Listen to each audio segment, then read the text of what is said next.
Hi, y'all. Have you noticed how we as people seem to lose things all the time? We lose our keys, our glasses, cell phones, even our homework.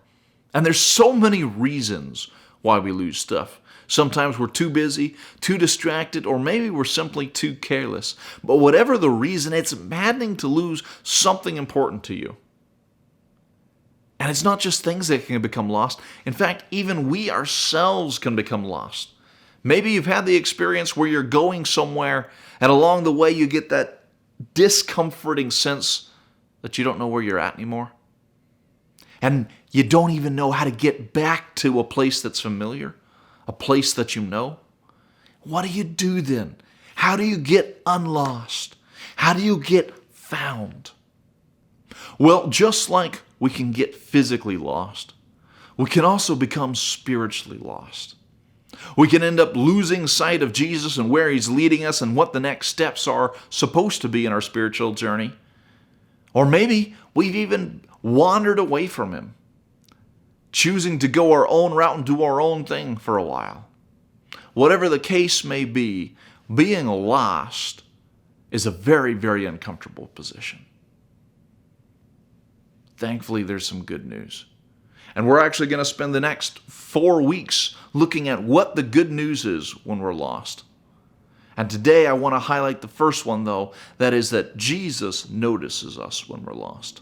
We're going to be exploring Luke chapter 15, and today we're looking at verses 1 through 7. The first 3 verses set the scene for the parables that come next. Now the tax collectors and sinners were all gathered around to hear him. But the Pharisees and teachers of the law muttered, "This man welcomes sinners and eats with them." Then Jesus told them this parable.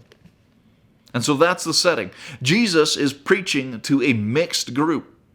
Yeah, a group of people who are the church people, if you will. They seem to have it all together. But also a group of rough around the edges, obviously messed up individuals. And the religious elites aren't very happy about it. They're not impressed. Ironically, they're just actually as lost as the sinners are. They just don't seem to know it yet. What's incredible, though, is Jesus even takes the time to help those religious people understand an incredible truth, and that's this: Jesus cares for those who are lost. He notices them, and He goes searching for them. The parable is that of the lost sheep. Suppose one of you has 100 sheep and loses one of them. Does he not leave the 99 in the open country and go after the lost sheep until he finds it? And when he finds it, he joyfully puts it on his shoulder and goes home.